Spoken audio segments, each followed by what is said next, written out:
Justice YS YV Chandrachud साहब के साथ में 5 लोगों का एक बेंच बनी हुई थी। उसमें एक ऐतिहासिक फैसला 82 में आया था कि पेंशन कर्मचारियों का मौलिक अधिकार है। पेंशन कर्मचारियों का फंडामेंटल राइट्स है।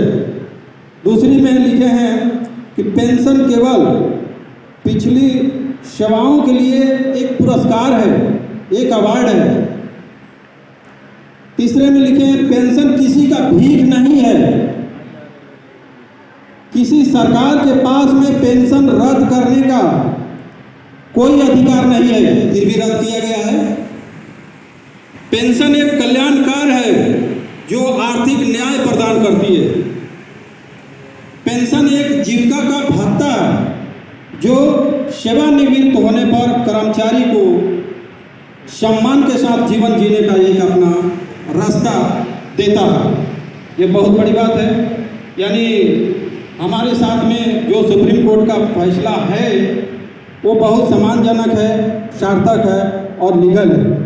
तो इतना फैसला आने के बावजूद भी इस तरह हम लोगों के साथ में अन्याय किया गया। कितने दिनों से पूरे भारत भर में पेंशन को लेकर समारोह, रैलियां, आंदोलन हो रही है, लेकिन ये सरकार के कानों तक कोई भी जू नहीं रेंग रहा। आप समझ सकते हैं कि हम लोगों को, पूरे रेल परिवार को, रेल कर्मचारी को किस नजरिए से सरकार देख रही है। इसके लिए हम लोग कभी नज़रअंदाज नहीं कर सकते हैं, इसको अपने ध्यान में लाना होगा। पेंशन पहले लागू था, उसको हटाया गया। हटाने में किनका हाथ है ये भी हम नज़रअंदाज करेंगे, उसको भी हम अंडरलाइन करेंगे। पहला सरकार है, उसके बाद में दूसरे स्टेप में हमारी जो भी संस्था काम कर रही है,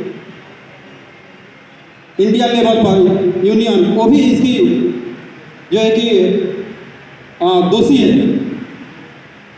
अगर मैं उस लेवल पर होता तो मैं बोल रहा हूँ कि इस तरह का फैसला आता तो मैं रिजाइन दे देता पोस्ट से, लेकिन उस पर साइन नहीं करता।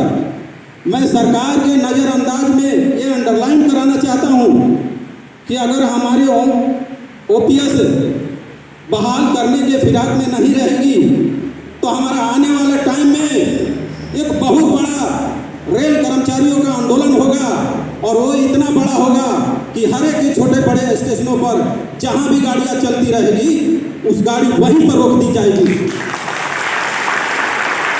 ये केवल राजेंद्र सिंह का आह्वान नहीं है, पूरे रेल कर्मचारियों का आह्वान है। और मैं ये भी आह्वान करता हूं, एक रेल मजदूर यूनियन का राष्ट्रीय महामंत्री होने की वजह से, कि हमारे देश भर में जहां भी रेल मजदूर यूनियन काम कर रही है, सुशांत पांडा सर के जहां भी मीटिंग होगा NPS का, उसमें जाकर सहभागी लेंगे, सारे काम छोड़कर। मैं ऐलान करता हूं सुशांत साहब इंडिया के किसी भी कोना में हमको बुला देंगे, मैं हर एक काम को पीछे रखकर मैं इनका साथ देने के लिए तैयार हूं।